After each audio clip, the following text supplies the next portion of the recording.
El deseado de todas las gentes, capítulo 16, en su templo, parte 3.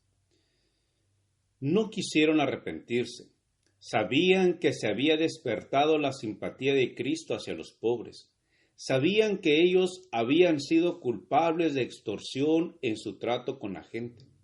Por cuanto Cristo discernía sus pensamientos, le odiaban. Su reprensión en público humillaba su orgullo y sentían celos de su creciente influencia con la gente. Resolvieron desafiarle acerca del poder por el cual los había echado y acerca de quién le había dado esa autoridad. Pensativos, pero con odio en el corazón, volvieron lentamente al templo.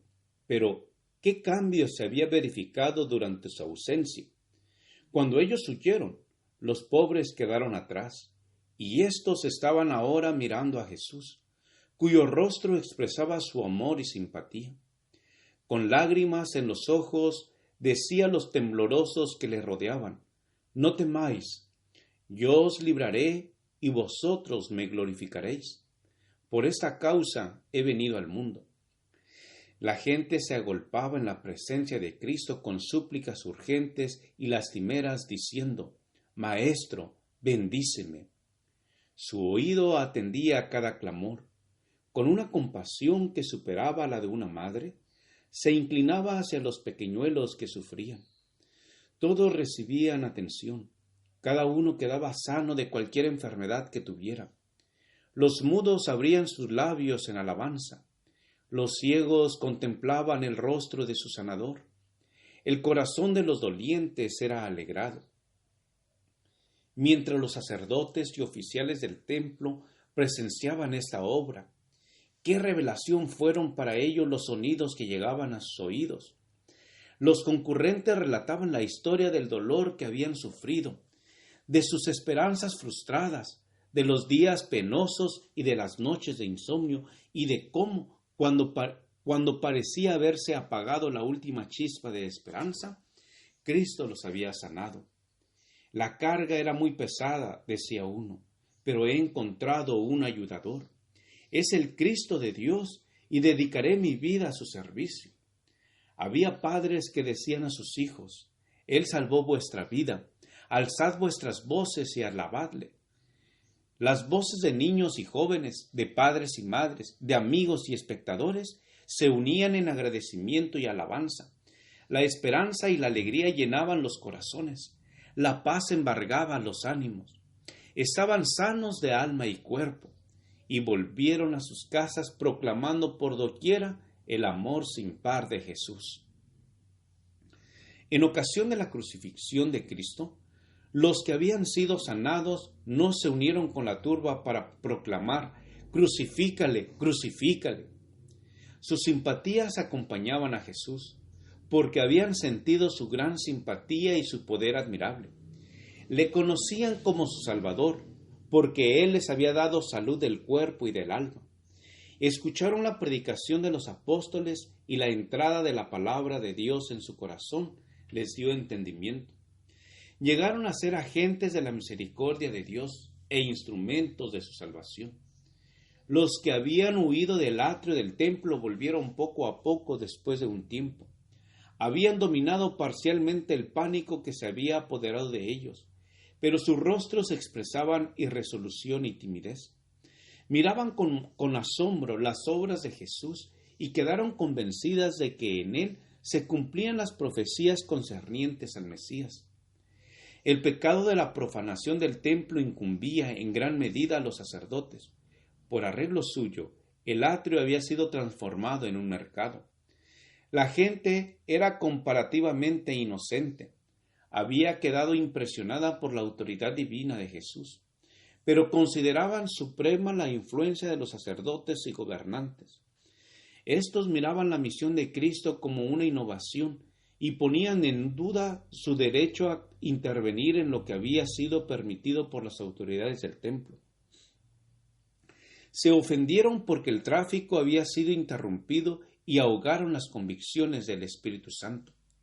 Sobre todos los demás, los sacerdotes y gobernantes debieran haber visto en Jesús al ungido del Señor, porque en sus manos estaban los rollos sagrados que describían su misión y sabían que la purificación del templo era una manifestación de un poder más que humano. Pero por mucho que odiasen a Jesús, no lograban librarse del pensamiento de que podía ser un profeta enviado por Dios para restaurar la santidad del templo. Con una deferencia nacida de este temor, fueron a preguntarle: ¿qué señal nos muestras de que haces esto?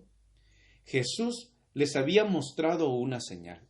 Al hacer penetrar la luz en su corazón y al ejecutar delante de ellos las obras que el Mesías debía efectuar, les había dado evidencia convincente de su carácter. Cuando le pidieron una señal, les contestó con una parábola y demostró así que discernía su malicia y veía hasta dónde les conduciría. «Destruid ese templo», dijo, «y en 3 días lo levantaré». El sentido de estas palabras era doble. Jesús aludía no solo a la destrucción del templo y del culto judaico, sino a su propia muerte, la destrucción del templo de su cuerpo. Los judíos ya estaban maquinando esto. Cuando los sacerdotes y gobernantes volvieron al templo, se proponían matar a Jesús y librarse del perturbador. Sin embargo, cuando desenmascaró ese designio suyo, no lo comprendieron. Al interpretar sus palabras, las aplicaron solamente al templo de Jerusalén y con indignación exclamaron: «En 46 años fue este templo edificado, y tú en 3 días lo levantarás». Les parecía que Jesús había justificado su incredulidad y se confirmaron en su decisión de rechazarle. Cristo no quería que sus palabras fuesen entendidas por los judíos incrédulos, ni siquiera por sus discípulos en ese entonces. Sabía que serían torcidas por sus enemigos y que las volverían contra él. En ocasión de su juicio, iban a ser presentadas como acusación y en el Calvario les serían recordadas con escarnio.